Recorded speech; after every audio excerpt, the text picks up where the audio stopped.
حسین یا حسین، حسین یا حسین، دنیا میں ایک نقطہ وحدت حسین ہے، ہر طبقہ بشر کی ضرورت حسین ہے۔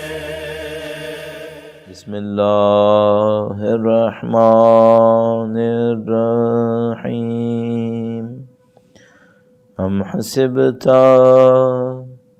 ان اصحاب الکہف والرقیم كانوا من آیاتنا عجبا۔ درود بھیجے گا محمد و آل محمد پر، اللہم صلی علی محمد و آل محمد وعجل فرجہم۔ پروردگار عالم کا بڑا فضل و کرم ہے، بہت احسان ہے خدا متعال کا۔ حقیقت یہ ہے کہ خدا متعال کے الطاف، خدا متعال کی عنایات، اس کی نعمتیں اتنی زیادہ ہیں کہ ہمارے لیے قابل تصور ہی نہیں ہے۔ ہم کچھ چھوٹے چھوٹے مسائل کے اندر توجہات دیتے ہیں تو تھک جاتے ہیں، ہم خدا متعال کے نظام کو کیسے سمجھ پائیں گے؟ لیکن خدا متعال اتنا لطیف ہے، اتنا کریم ہے کہ اس نے شکر بجا لانے کے لیے الحمدللہ کو ہم سے قبول کر لیا۔ الحمدللہ، یعنی اس خدا نے کہا کہ اگر تم میرا شکر بجا لانا چاہو، ساری نعمتوں کو تو تم شمار کر ہی نہیں سکتے، ان تعدوا نعمت اللہ لا تحصوها، تو تم کیا کرو؟ بس اتنا کہہ دو الحمدللہ۔ ساری تعریفیں خدا کے لیے۔ کیوں؟ ہم قبول کرتے ہیں کہ جو کچھ ہمارے پاس ہے انا للہ، جو کچھ ہمارے پاس ہے وہ خدا سے ہے، اور ہم جانتے ہیں کہ ہمارا مقصد، ہماری منزل، ہمارا مقدر خدا متعال کی سمت بڑھنا ہے، وَإِلَيْهِ راجعون۔ اب یہ جو انا للہ ہے یہ بھی پوری کائنات کے لیے ہے، اور الیہ راجعون ہے یہ بھی پوری کائنات کے لیے۔ تو مومن اور فاسق کا فرق کیا ہے؟ مومن اور فاسق کا فرق یہ ہے کہ مومن خوش دلی سے، اپنے ارادے سے اور اللہ کی رضا پر سر تسلیم خم کرتے ہوئے، جھکتے ہوئے ایکسیپٹنس رکھتا ہے اللہ کی طرف بڑھنے کے لیے، خوشی سے جاتا ہے، مسکراتے ہوئے جاتا ہے۔ جو فاسق اور فاجر ہوتا ہے، کافر ہوتا ہے، وہ کوڑ کوڑ کے ناراض ہو کر خدا متعال سے جاتا ہے، جانا نہیں چاہتا۔ تو عزیزان محترم، ہمارے لیے ایک درس ہے، اور درس یہ ہے کہ اپنی موت کو ایسے ہی سمجھو جیسے اپنی زندگی کو سمجھتے ہو۔ یعنی مثال کے طور پر اگر آج مجھ سے کوئی یہ کہے کہ بھائی آپ مثلا آج فرض کر لیجئے اس وقت 7 بج رہے ہو، اور کل کو اب میں کسی سے کہوں کہ آپ 8 بجے مجھے فون کیجئے گا، تو کیا مجھے کہنے کی ضرورت ہے کہ اگر آپ زندہ رہیں، اگر میں زندہ رہوں؟ ضرورت نہیں ہے۔ انڈرسٹینڈنگ میں لے لیتے ہیں کہ بھئی جو آدمی 7 بجے زندہ ہے وہ 8 بجے بھی زندہ ہوگا، انڈرسٹینڈنگ میں یہ ہے۔ تو کوئی یہ نہیں کہتا بھئی آپ کی عمر کتنی ہے، میں ذرا پہلے سوچ تو لوں کہ آپ 1 گھنٹہ زندہ رہیں گے یا نہیں رہیں گے، طبیعت کیسی ہے آپ کی؟ نہیں۔ تو ہم لوگ زندگی کو اس طرح انڈرسٹوڈ لیتے ہیں۔ تو ایک کام اور بھی کرنا چاہیے، موت کو بھی انڈرسٹوڈ لو کہ موت بھی آ سکتی ہے، اس طرح موت کے لیے تیاری کر لو کہ بھئی مرنا تو ہے، اس میں کوئی شبہ تھوڑی ہے، کوئی ڈاؤٹ تھوڑی ہے۔ ہاں، جو چیز بہت سخت ہے، جو مجھے ابھی تک سمجھ میں آ رہا ہے، جو چیز بہت سخت ہے، انسان اپنی موت کے لیے تیاری کر لے شاید، لیکن دوسروں کی موت کے لیے تیار رہے، یہ بہت سخت ہے۔ اس کے لیے بہت زیادہ مہارت چاہیے، بہت ایمان چاہیے، بہت تقویٰ چاہیے۔ لیکن بہرحال یہ زندگی ہے، خدا تعالیٰ نے اس طرح سے رکھی ہے، اور الحمدللہ رب العالمین ہم اہل بیت اطہار علیہ السلام کے چاہنے والے ہونے کے ناطے ان کے کردار کے اندر اس کی عظمت دیکھتے ہیں۔ کون کہہ سکتا ہے وہ جملہ جو حضرت علی اکبر نے کہا، اذن لا ابالی، اگر میں حق پر ہوں تو مجھے کیا پرواہ کہ موت کیسے آئے. یہ انہی کا کام ہے، انہی کا مقام ہے، اور ہم ان کے تابعدار اور ان کے پیروکار. اللہ انشاءاللہ بحق سید الشہداء، بحق حب اہل بیت اطہار اس پر چلنے کی سعادت نصیب فرمائے. درود بھیجے گا محمد و آل محمد پر. اللہم صلی علی محمد و آل محمد وعجل فرجہم. عزیزان محترم، ہمارا جو موضوع ان سلسلہ مجالس کے لیے ہے، مجالس کے اس سلسلے کے لیے ہے، وہ مقصد، زندگی کا مقصد اور اہل بیت اطہار علیہم السلام کی نصرت. اور ہمارے ذہن میں جو ڈیٹیلز تھیں اس کی، اس میں سے کچھ آپ کے سامنے بیان ہو چکی ہیں، اور ہم تقریباً آدھے راستے کو اپنے موضوع کے اعتبار سے، کم از کم مجالس کی تعداد کے اعتبار سے گزار چکے ہیں، اور آج انشاءاللہ اس کے اندر کچھ اور اضافہ کریں گے. اور ہدف کیا ہے ہمارے ان مجالس کا جو ہم چاہتے ہیں کہ حاصل ہو، وہ یہ ہے کہ بھئی ہماری زندگی کا ایک مقصد ہے. خدا نے ہمیں بے مقصد خلق نہیں کیا. اس مقصد کی جو تیاری ہے وہی ہمیں اہل بیت کی نصرت کی طرف لے جائے گی. اس کو ہمیں پورا کرنا چاہیے، مقصد حیات کو. اور جتنا اس کے اوپر ہم فوکس کریں گے کہ ہمارا مقصد حیات کیا ہے، اس کو ہمیں کیسے حاصل کرنا ہے، اتنا ہی ہم اہل بیت کی نصرت کے لیے تیاری کرتے چلے جائیں گے. اور نعوذ باللہ تعالیٰ جتنا ہم مقصد حیات سے علیحدہ ہونے کی طرف جائیں گے، اہل بیت کی نصرت میں بھی ہم پیچھے رہ جائیں گے. اس ٹاپک کو ہم علیحدہ نہیں بنا پائیں گے، ہمیں اس کو لے کے ساتھ ہی چلنا ہے. تو خود بخود ہم اس نظام کے اندر آگے بڑھنے کی کوشش کرتے ہیں. چند اوصاف آپ کی خدمت میں عرض کی. آج اس کو ایک اور پس منظر میں، اور موت کا تھوڑا سا ریفرنس بھی آ گیا، تو اس کے حوالے سے بھی تھوڑا سا ٹچ کرتے ہوئے آگے بڑھانے کی کوشش کرتے ہیں.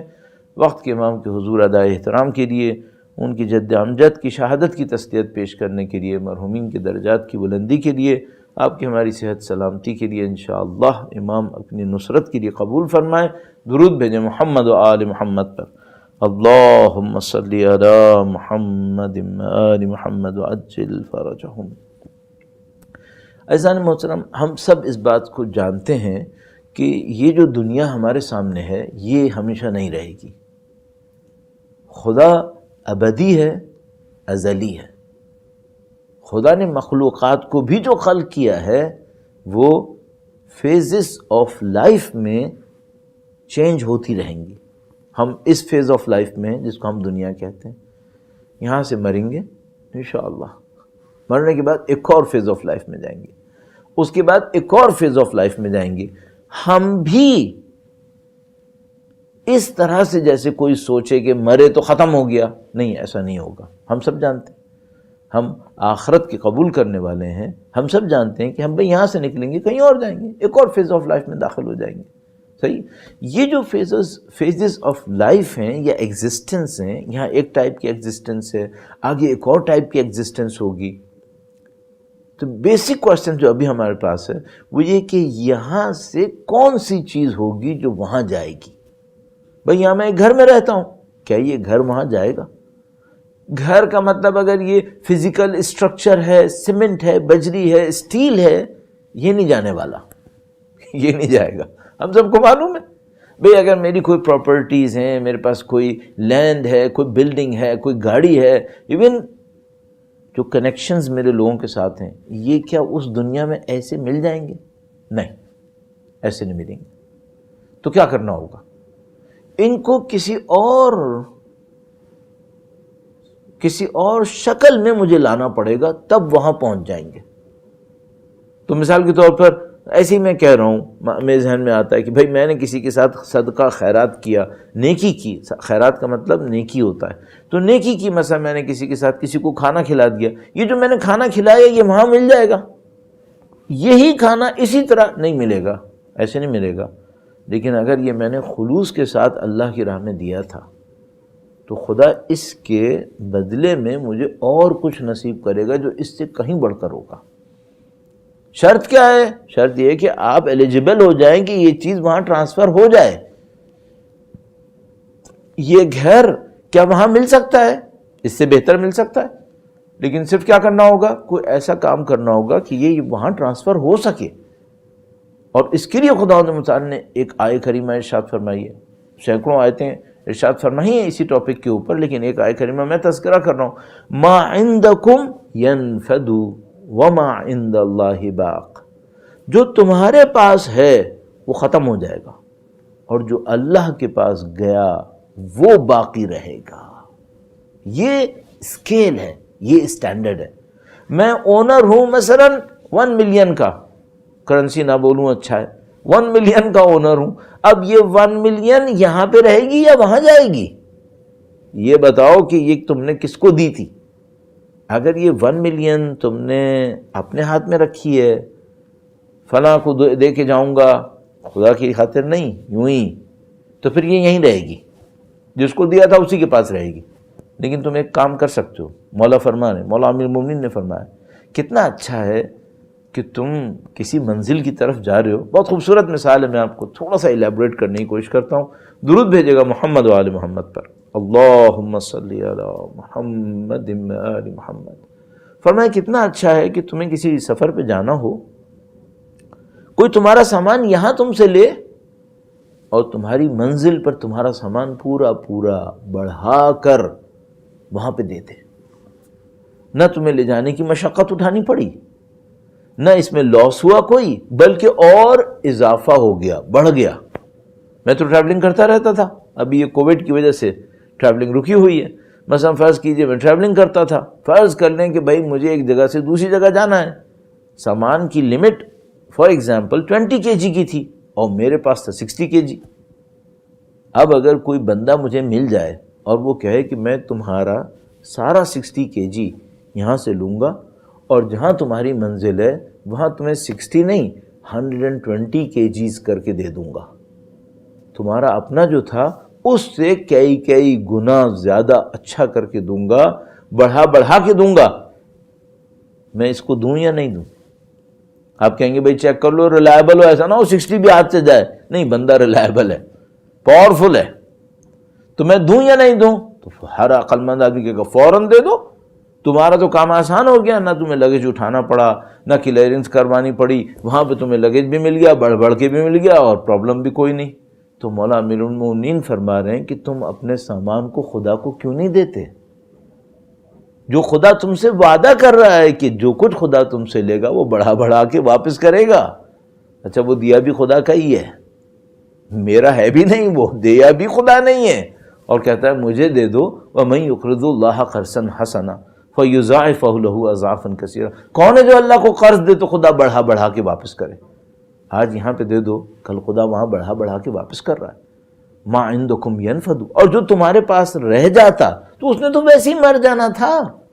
اگر میں خدا کی راہ میں نہیں دوں گا تو کیا کروں گا؟ اس کو بچوں کے لیے چھوڑ کے جاؤں گا نا، ویسے ہی معاملہ ختم ہو جانا ہے۔ ہاں بچوں کی ضرورتوں کو پورا کرنا چاہیے، یہ بات سمجھ میں آتی ہے، لیکن سب سے امپورٹنٹ یہ ہے کہ بھائی وہاں کے لیے پہنچاؤ کچھ، ورنہ وہاں کا کیا ہوگا؟ یہ جو عمل ہے کہ آپ یہاں خدا پہ اعتماد کریں، خدا کے حوالے کریں تاکہ خدا وہاں پہنچائے، تو یہی عمل میں آپ کی خدمت میں عرض کروں گا نصرت امام کے لیے بھی یہی کریں۔ کیا کریں؟ مثلا عرض کرنے کی کوشش کرتا ہوں، خدا مثال ہمارے نقائص اور عیوب کے باوجود طاقت نصیب فرمائے انشاءاللہ۔ درود بھیجے گا محمد و آل محمد پر، اللہم صلی علی محمد و آل محمد وعجل فرجہم۔ بھائی ہم کیا کہنا چاہتے ہیں؟ ہم یہ کہنا چاہتے ہیں کہ انشاءاللہ مولا تشریف لائیں گے تو ہم اپنا تن، من، دھن سب کچھ ان پہ قربان کریں گے، جسم بھی، جان بھی، مال بھی، سب کچھ قربان کریں گے انشاءاللہ۔ بھائی جب تم یہ ارادہ رکھتے ہو تو پھر ایک کام کرو، تھوڑا سا پہنچاتے رہو، تھوڑا سا امام کی خدمت میں پہنچاتے رہو۔ اس سے کیا فائدہ ہوگا؟ میری نیت کا ثبوت ہو جائے گا کہ اس کی نیت میں یہ تھا۔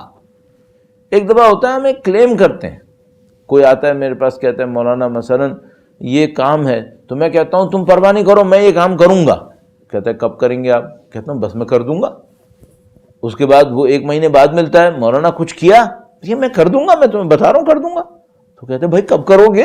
اب میں کہہ رہا ہوں میں کر دوں گا، 2 مہینے گزر گئے، 6 مہینے گزر گئے، کیا ہی نہیں کچھ.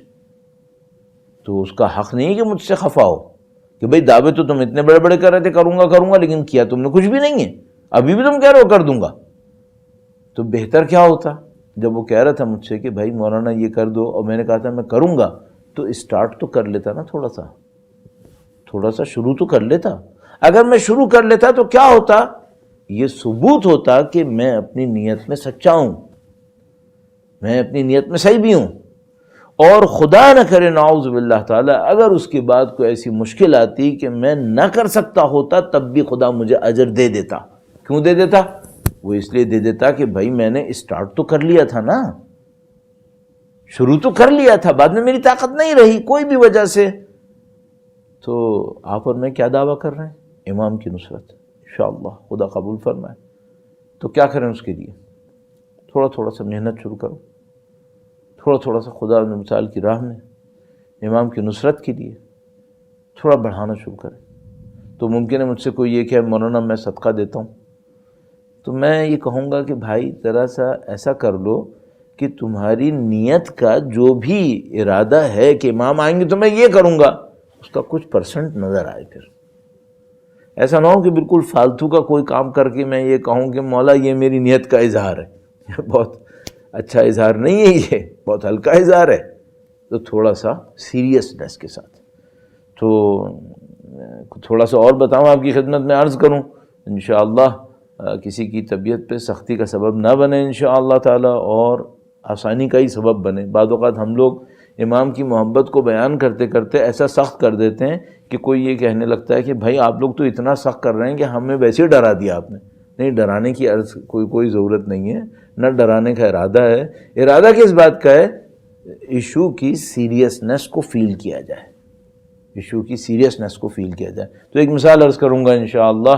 درود بھیجے گا محمد و آل محمد پر. اللہم صلی علی محمد و آل محمد وعجل فرجہم.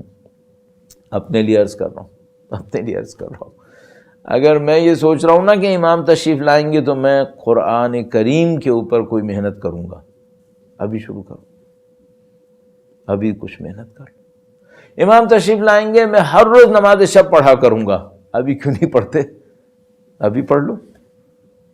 امام آئیں گے تو میں دشمنان خدا سے لڑوں گا، ابھی دشمن کم ہے، تھوڑا مقابلہ کر کے دیکھ لو. نہیں کہہ رہا کہ جہاد شروع کر دو، لیکن بہرحال کچھ تو ابھی بھی ہے. یہ جو شہید ہو رہے ہیں، شہید قاسم سلیمانی جیسے لوگ اور دوسرے لوگ جو شہید ہو رہے ہیں، یہ بالآخر کچھ کرنے کے لیے ہی شہید ہو رہے ہیں نا. انہوں نے جانیں قربان کی ہیں اپنی. البتہ بعض لوگ تو اس کو بھی قبول نہیں کریں گے، کہیں گے یہ تھا، یہ وہ تھا. نہیں بھائی، میں اپنے طور پہ بتا رہا ہوں، ذمہ داری میں سمجھ رہا ہوں اپنی. یہ سب بہت خالص مخلصانہ شہادتیں ہوئی ہیں، اور ان شہادتوں کی تاثیر بھی بہت اچھی ہے انشاءاللہ تعالی. تو عزیزان محترم، اگر آپ اور میں امام کی نصرت کرنے کی باتیں کرتے ہیں تو اس راستے کے اوپر جو امام کی نصرت کا راستہ ہے، کچھ نہ کچھ عملی اقدامات اٹھانا ضروری ہے. جو میں نے عرض کیا کہ اس دنیا سے اس دنیا پہنچانے کے لیے تیاری کرو، اور امام کی نصرت کے لیے تیاری کرو. کچھ نہ کچھ تو آگے بڑھاتے رہو. اور کچھ نہ کچھ آگے بڑھانے کی شرائط کیا تھیں؟ وہ شرائط تو میں نے عرض کر دی آپ کی خدمت میں. اب میں یہاں پہ ایک چیپٹر کو سلائٹلی ٹچ کروں گا، اور انشاءاللہ پروردگار عالم نے موقع دیا تو اس کو کل آپ کی خدمت میں اور تھوڑا سا ایلیبوریٹ کریں گے. اور وہ معاملہ کیا ہے؟ وہ معاملہ ہے توفیقات الہیہ کا. توفیق کسے کہتے ہیں؟ ویسے تو لوگوں کے نام بھی توفیق ہوتے ہیں، اور آپ کے ہاں بھی شاید کوئی کمیونٹی میں ہو، لیکن جس توفیق کا ہم تذکرہ کر رہے ہیں وہ خدا کی طرف سے ایک خاص ہدایت ہے. خاص ہدایت خدا نے متعال کی طرف سے. یعنی کیا مطلب؟ کچھ میری طاقت توانائی ہے، لیکن وہ 10 کے اسکیل پر 5 تک ہے، اور خدا کوئی ایسا راستہ دے دیتا ہے کہ میں اچانک 10 کے اوپر پہنچ جاؤں. یہ جو ایکسٹرا مجھے ایک بینیفٹ ملتا ہے، اس کو ہم کہتے ہیں توفیق الہی. میرے عمل کا رزلٹ نہیں ہے، اس کی طرف سے آیا ہے. البتہ یہ جو اس کی طرف سے آیا ہے، اس کا بھی کوئی قانون ہوتا ہے. اسے میں آپ کی خدمت میں تھوڑا سا عرض کروں گا. درود بھیجے گا محمد و آل محمد پر. اللہم صلی علی محمد و آل محمد وعجل فرجہم. کل آپ کی خدمت میں پرخلوص ہونے کے اوپر رائز پیش کیے تھے. یہ جو پرخلوص ہونا ہے، اس کی ایک کوالٹی یہ ہے کہ انسان کی توفیق کو مینی فولڈز بڑھا دیتا ہے، بہت انسان کی توفیق کو جسے کہتے ہیں بوسٹر لگا دیتا ہے، کہ اگر میں نارمل زندگی گزارتا تو یہ کام نہیں کر سکتا تھا، چونکہ پرخلوص زندگی گزاری ایکسٹرا کام مجھے مل گیا کرنے کو، یہ ہوتا ہے۔ البتہ یہاں رک کر میں چھوٹا سا ایک مطلب اور عرض کر دوں، بہت سخت کام ہے پرخلوص رہنا، بہت سخت کام ہے۔ کس اعتبار سے؟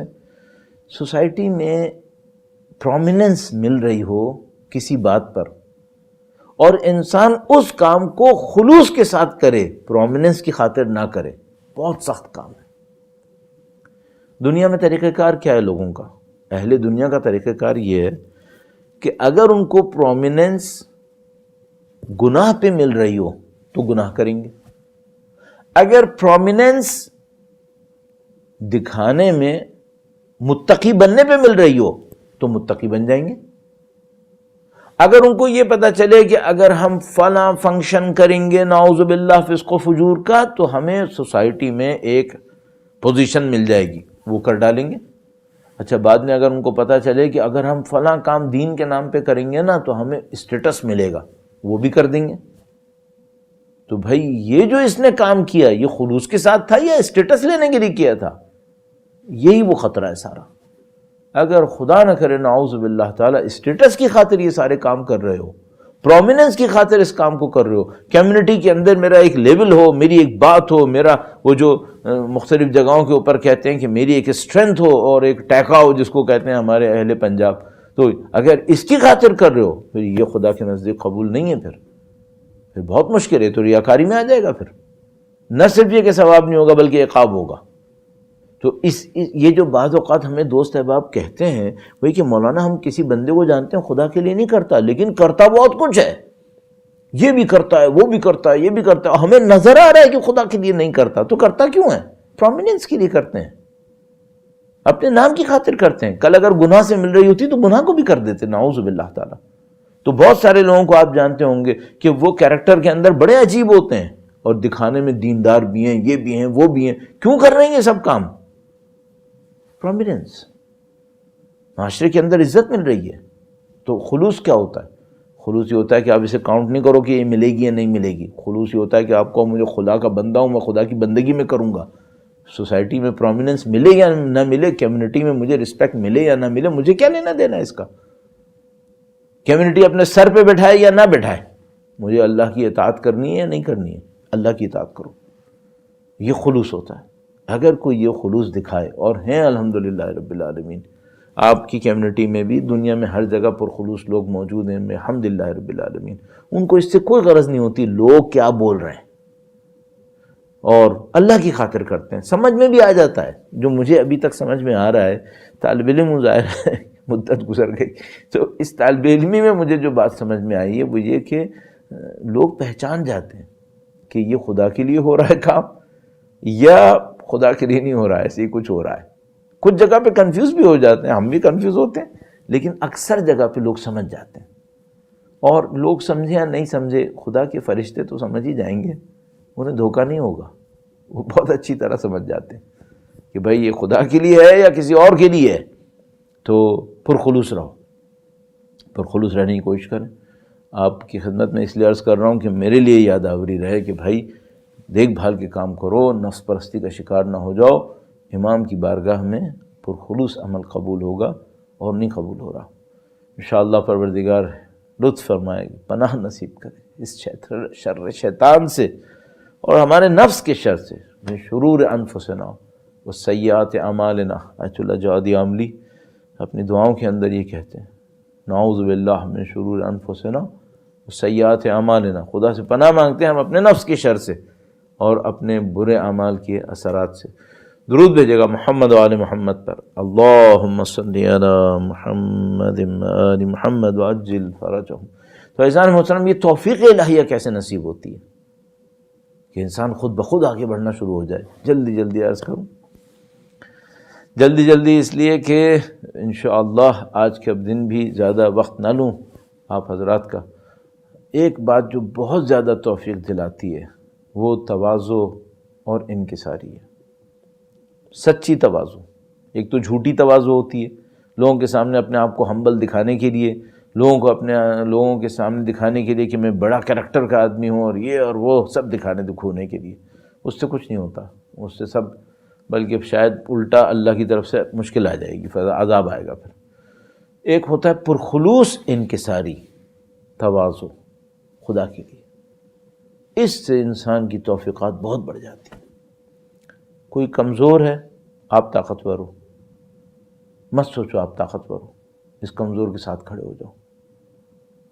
احسان بھی مت جماؤ اس کے کہ میں نے تمہارے اوپر احسان کیا، نہیں، خلوص کے ساتھ کھڑے ہو جاؤ۔ مثال کے طور پر سوسائٹی میں جیسے کہ ہوتا ہے فلاں اسٹیٹس کا بندہ یہاں بیٹھے، فلاں اسٹیٹس کا بندہ یہاں بیٹھے۔ میں ایک دفعہ کہیں پہ گیا، وہاں پہ بات ہو رہی تھی سوسائٹی کو چینج کرنے کے اوپر، کہ بھائی ہم سوسائٹی کو چینج کرنا چاہتے ہیں پازیٹیولی، وہاں کچھ غلط رسمیں ہو جاتی ہیں ہر سوسائٹی کے اندر، ہم ان رسموں کو ختم کرنا چاہتے ہیں۔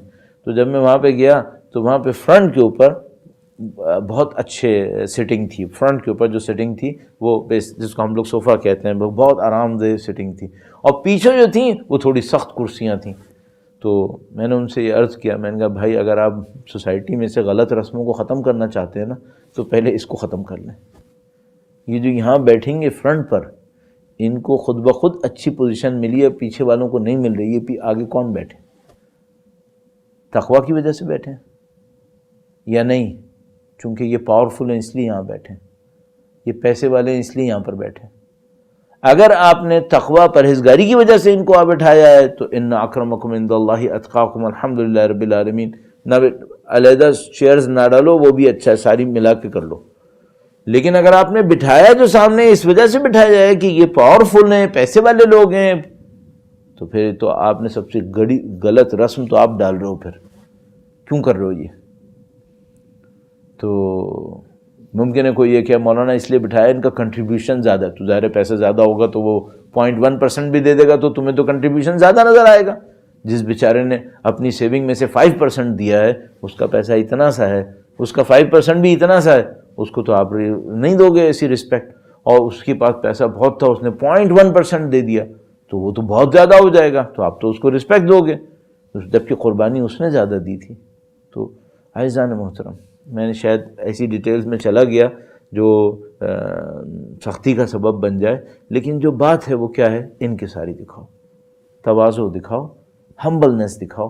یہ جو ہمبلنس ہوتی ہے، انکساری ہوتی ہے، یہ انسان کو ایک دم طاقت میں لے جاتی ہے، کہیں سے کہیں پہنچا دیتی ہے، اور انسان اپنے کمالات کو بہت تیزی سے حاصل کرتا ہے۔ عجیب بات یہ ہے، بڑی عجیب بات یہ ہے کہ نبی خدا، ختم الرسل، انسان کامل اور تمام مخلوقات میں افضل و اشرف، وہ ہمبل تھے۔ ائمہ اطہار علیہم السلام، اولیاء اوصیاء، جن کا ایک مقام ہے اللہ کے نزدیک، ایک وجاہت ہے، یا وجیہن عند اللہ ہم انہیں کہتے ہیں، یہ سب ہمبل تھے۔ اتنی عظمتوں کے باوجود ہمبل تھے، منکسر مزاج تھے، متواضع تھے لوگوں کے سامنے۔ اور اب عجیب بات یہ ہے کہ یہ تو اتنے ہمبل تھے، لیکن دلوں میں ان کی عزت بہت زیادہ تھی۔ بعض اوقات انسان یہ سوچتا ہے کہ بھئی اگر میں اتنا ہمبل ہوا تو لوگ میری بے عزتی کر دیں گے، اور نہیں، بالکل الٹا ہے۔ دیکھو یہ کتنے ہمبل تھے، اور خدا متعال نے ان کو عزتیں کتنی دی ہیں۔ اس کا مطلب ہے یہ ہماری بہانے بازی ہے، یہ صرف ہمارے ایکسکیوزز ہیں، ورنہ اصل حقیقت کچھ اور ہے۔ بس آخری بات یہ، تھوڑا متواضع رہیے، اپنی لمٹ سے تھوڑا سا نیچے ہی رہیے، اور لوگوں کو رسپیکٹ دیں، تو پھر کیا ہوگا؟ خود بخود امام کی نظر لطف نصیب ہوگی۔ اور میں آپ کی خدمت میں بار بار عرض کرتا ہوں، شاید میرا حق نہیں ہے کہ میں کسی کو نصیحت کروں، شاید میرا خیال میں، لیکن انسان جب مجلس پڑھ رہا ہوتا ہے تو دوسروں کو نصیحت کرنی پڑتی ہے، تو اس کا فائدہ شاید یہ ہوتا ہے کہ ہمیں نصیحت ہو جائے گی، اور آپ کے اچھی نیت کے صدقے میں ہمیں بھی انشاءاللہ خدا متعال عمل کی سعادت نصیب کرے گا۔ درود بھیجے گا محمد و آل محمد پر، اللہم صلی علی محمد و آل محمد وعجل فرجہم۔ تو مثال کے طور پر ہمبلنس کیسے آتی ہے؟ سوچ سوچ کے کہ بھائی خدا کی خاطر کام کرنا ہے، اپنی خاطر نہیں کرنا ہے۔ تو بڑی اس کی علامتیں بہت زیادہ ہوتی ہیں، اس کی نشانیاں بہت زیادہ ہوتی ہیں، اس پہ انسان چلے تو بڑے مقامات حاصل کر سکتا ہے۔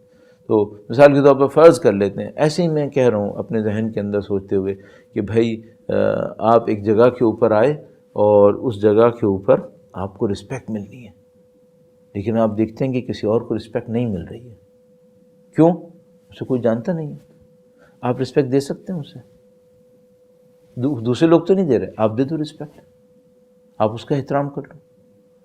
اور طریقہ آپ نے کیوں سوچ کے یہ کیا؟ کیا سوچ کے کیا آپ نے؟ یہ سوچ کے کیا کہ اللہ کا بندہ ہے، اہل بیت کا چاہنے والا ہے، میں کیوں نہ کروں۔ اللہ کے نبی ایسے کرتے تھے۔ کئی دفعہ یہ واقعہ عرض کر چکا ہوں۔ ایک دفعہ اللہ کے نبی کہیں تشریف لے گئے، وہاں کوئی شخص تھا، سب لوگ ملنے کے لیے آگے آئے، وہ آگے نہیں آیا، وہ پیچھے بیٹھا رہا کونے میں۔ اللہ کے نبی نے دیکھا آگے سب لوگ آئے، ملے ہیں، ایک بندہ ہے وہاں بیٹھا ہوا ہے اور وہ آگے نہیں آ رہا ہے، شاید کسی مشکل میں ہے۔ اب یہ قلب مہربان اس کو کہتے ہیں، فوراً گئے اسی کے پاس، کہا فلانی تم صحیح ہو، خیریت سے ہو؟ تو اس نے کہا اے اللہ کے نبی آپ مجھے معاف کیجیے گا، میں آگے نہیں آیا آپ سے ملنے کے لیے۔ کہا کیا ہوا؟ کہنے لگا میں میرے اندر مینرز نہیں ہیں، میں مینرز نہیں جانتا سوسائٹی کے، آپ اللہ کے نبی ہیں، میں آگے اس لیے نہیں آیا کہ میں ڈر گیا کہ یہ اللہ کے نبی ہیں، آخری نبی ہیں، ان کا مقام ہے، میں تو مینر نہیں جانتا ہوں، میں سامنے جاؤں گا میں کوئی غلطی کر دوں گا، اللہ مجھے عذاب کرے گا کہ تم نے میرے نبی کے ساتھ بدتمیزی کر دی۔ اللہ کے نبی عجیب تھے، جیسے ہی یہ سنا اللہ کے نبی نے اسے اپنے گلے سے لگا لیا اور اسے گلے لگا کر کہا کہ کیا تم نے کبھی سنا ہے کہ میں نے کسی کو اس بات پہ سزا دی ہو؟ میں نے کبھی ایسی کسی کو سزا لی؟ فرمایا میں رحمت للعالمین ہوں، میں دنیا کے لیے رحمت بنا کے بھیجا گیا ہوں، میں کیوں سزا دوں گا؟ فرمایا میں تمہارا بھائی ہوں۔ اللہ اکبر، اللہ کے نبی کا کردار بڑا عجیب تھا، اولیاء الہی کا کردار بڑا عجیب ہے۔ اسی طرح ہمبل رہے انسان، ہمبل رہے اور نبی خدا سے سیکھے، مولا امیر المومنین اولیاء اوصیاء سے سیکھے تو خود بخود انسان کو کمالات نصیب ہونا شروع ہو جاتے ہیں۔ اعزائے محترم، تمام تر عظمتوں کے ساتھ جو کربلا کے اندر ہمیں نظر آتی ہیں، سید الشہداء نے، ان کے اصحاب نے کس طرح سے زندگی گزاری ہے۔ 1400 سال ہو گئے ہمیں یاد کرتے ہوئے، ہم جیسوں کو دنیا یاد کر رہی ہے، 1400 سال ہو گئے، لیکن ہم سب کو معلوم ہے کیریکٹر کی یہ ڈگنیٹی اتنی زیادہ ہے، 1400 سال نہیں 14,000 سال بھی یاد کرتے رہیں تو سید الشہداء کے کردار کی عظمت بہت زیادہ ہے، بڑی عظمت ہے۔ اور بحمد اللہ رب العالمین، پروردگار عالم کا لطف و کرم ہے کہ خداوند متعال نے ہمیں اس یاد کی فضیلت نصیب فرمائی۔ عزیزان محترم، جب ہم واقعہ کربلا کو یاد کرتے ہیں تو واقعہ کربلا میں جہاں بھڑدوں کے کردار میں عظمت ہے، وہاں بیویوں کے کردار میں اور خواتین کے کردار میں ایسی عظمت ہے جس کو درک کرنا بہت آسان ہے، بہت ہی آسان، اور وہ اتنی عظیم الشان ہے کہ سوائے سر تسلیم جھکانے کے اس کے سامنے کوئی راستہ نہیں، کوئی راستہ نہیں۔ بھئی مردوں کے اندر تو شجاعت ہوتی ہے، مرد تو مرد ہوتا ہے نا، میدان جنگ کا ہوتا ہے، اس کے سامنے مشکلات بھی آتی ہیں، اس کے سامنے آسانیاں بھی آتی ہیں، لیکن خواتین کو تو جذبات کا سمجھا جاتا ہے کہ خواتین میں جذبات ہوتے ہیں اور وہ اس طرح مشکلات کو تحمل نہیں کر پاتی۔ لیکن سلام ہو سید الشہداء کی مقدس بہن کے اوپر، اللہ اکبر، سلام ہو سید الشہداء کے اس گھرانے کے اوپر۔ عزیزو، عظمت کی کوئی نشان ایسا نہیں تھا جو اس خاندان نے حاصل نہ کیا ہو۔ اہل بیت اطہار علیہ السلام کی ان خواتین نے وہ قربانیاں دیں جو عقل بشری اور طاقت بشری سے باہر چلی گئی ہیں، اور ان تمام خواتین میں جو سر فہرست قربانیاں دینے والی میں ہیں وہ عظیم الشان عقیلہ عرب بی بی زینب کبریٰ سلام اللہ علیہا، اللہم صلی علی محمد آل محمد، جس بی بی نے سب کچھ قربان کر دیا، اللہ اکبر، اور عظمت اہل بیت اطہار علیہ السلام کو ایسے بیان کیا کہ جو شام دشمن تھا امام حسین کا، یہ شام مرکز بن گیا اہل بیت کے چاہنے والوں کا۔ تخت الٹ دیے بی بی زینب سلام اللہ علیہ نے، اور جسموں کو اور فکروں کو منقلب کر دیا بی بی زینب سلام اللہ علیہ کے خطبوں نے۔ آج تک ہم فخر سے وہ خطبے دہرا رہے ہیں، الحمدللہ رب العالمین۔ لیکن اس بی بی نے بہت کچھ سہا، اس بی بی نے بہت قربانیاں دی ہیں عزیزو۔ شب عاشور کا وہ منظر ذہن میں رکھیے گا، ہر خیمے میں بیویاں اپنے اعزہ کو تیار کر رہی تھیں، جان دینے کے لیے لوگوں کو تیار کر رہے تھے۔ سب کہہ رہے تھے کہ بھئی پہلے تم جانا امام کے سامنے شہید ہونا، اور یہ بی بی اپنے 2 لخت جگر لے کر بیٹھی ہیں اون و محمد کو، اور ان کو کہہ رہی ہیں کہ دیکھو بیٹا، سب سے پہلے تم لوگ قربان ہونا اپنے ماموں کے سامنے اور اپنے امام کے سامنے، اپنی جانوں کو نثار کر دینا۔ اور نہیں معلوم بی بی زینب سلام اللہ علیہ کی تربیت ظاہر ایسی ہوگی کہ اس میں ان تمام باتوں کے ذکر کی ضرورت نہیں تھی، وہ جوان اپنی جانوں کو دینے کے لیے تیار بیٹھے تھے۔ اور جب بی بی زینب سلام اللہ علیہ کے وہ 2 لخت جگر سید الشہداء کے سامنے آئے کہ ہم میں جانے کی اجازت دیے جائے، تو عزیزو میں نہیں جانتا، واقعاً اس بات کو سمجھنے سے عاجز ہوں، اور ہم لوگ سب عاجز ہیں شاید، کہ امام حسین نے کس دل کے ساتھ اپنی بہن کے بچوں کو روانہ کیا ہوگا۔ کبھی میرا خیال ہے کبھی امام حسین اون و محمد کے لڑکپن کو دیکھتے ہوں گے، اور کبھی اپنی بہن کے قلب مقدس کو سوچتے ہوں گے۔ اون و محمد روانہ ہوئے اور دونوں بھائی مل کر دشمن کا مقابلہ کرتے تھے۔ اگر ایک بھائی مشکل میں پھنستا تھا تو دوسرا بھائی آ کر اس کی مدد کرتا تھا۔ بس ایک موقع آیا جب دشمنوں نے دونوں کو علیحدہ کر دیا اور دونوں کو دشمنوں نے نشانہ بنا کر شہید کر دیا۔ سید الشہداء ان دونوں لخت جگر کو لے کر اٹھے۔ اب مجھے نہیں معلوم عزیزو، ہم تو مرد ہیں، ہم نے تو یہ منظر سوچا بھی نہیں ہے، اور ہم کیسے سوچ سکتے ہیں؟ لیکن ذرا تصور میں سوچنا، ایک ماں کے سامنے اس کے 2 لڑکوں کے جنازے آئے ہوں گے، اور بی بی زینب سلام اللہ علیہ نے گویا قربان کر دیا اور کہا کہ مت لاؤ جنازوں کو، اور یہ میں نے اپنے بھائی پر قربان کیے، خدا کے لیے راہ میں دے دیے۔ اور بی بی نے اپنے وعدے کو پورا نبھایا۔ عزیزو یہ بڑی عجیب باتیں ہیں، اور انسان کے دل میں کیسے ایسے طاقت آ جاتی ہے۔ بی بی زینب کبریٰ سلام اللہ علیہ نے دکھا دیا۔ 11 محرم کا دن آیا جب عماریوں کا قافلہ گزر رہا تھا، بی بی زینب نے اپنے آپ کو عماری سے گرایا، مقتل کی طرف بڑھی، لیکن اون و محمد کی لاشیں کے بجائے امام حسین کی لاشیں پر آئیں، اور وہاں پر آ کر گریہ و بکا کیا، ماتم کیا، اور بی بی نے اپنے لختائے جگر اون و محمد کے اوپر اس طرح مرثیہ نہ پڑھا جس طرح بھائی کے لاشیں کے اوپر جا کر پڑھا۔ عزیزو بیان کرنے والے بیان کرتے ہیں کہ جب بی بی زینب سلام اللہ علیہ شام میں تھیں اور شام میں شہداء کے سر لائے گئے، تب بھی بی بی زینب سلام اللہ علیہ نے اپنے بھائی کے سر پہ ماتم کیا۔ لیکن عزیزو ایک لمحہ آیا ہوگا بی بی زینب سلام اللہ علیہ کے سامنے، بی بی کے غم میں شرکت کرنی ہے نا، دل کھول لو اپنے دلوں کو، بی بی زینب کے غم میں شرکت کرو۔ ایک لمحہ آیا ہوگا کب، جب بی بی زینب مدینہ پہنچی ہوں گی اور اپنے گھر میں داخل ہوئی ہوں گی، اب در و دیوار سے اون و محمد کی یاد آئی۔